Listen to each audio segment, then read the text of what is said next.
کے وادی کشمیر کی بھارتی فوج نے ایک بار پھر مقبوضہ جموں کشمیر میں سرکاری بلڈنگ پر مجاہدین کے حملے کا دعویٰ کیا ہے۔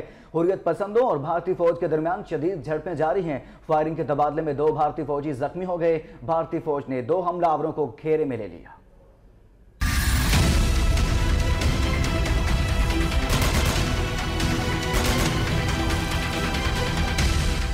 بھارتی فوج نے پھر کشمیر میں مجاہدین کے حملے کا نیا ڈرامہ رچا دیا۔ بھارتی میڈیا نے دعویٰ کیا ہے کہ مقبوضہ جموں کشمیر کے علاقے پامپور میں مجاہدین نے EDI بلڈنگ پر حملہ کر دیا۔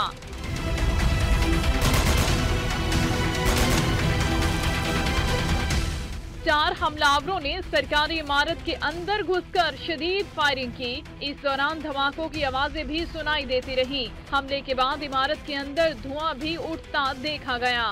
بھارتی میڈیا کے مطابق مسلح افراد صبح 6:30 پر بلڈنگ میں داخل ہوئے۔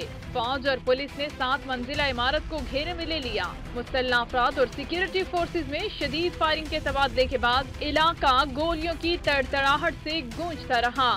بھارتی آرمی چیف جنرل دلبر سنگھ نے وزیر دفاع منوہر پاریکر کو ٹیلی فون کر کے حملے سے آگاہ کیا۔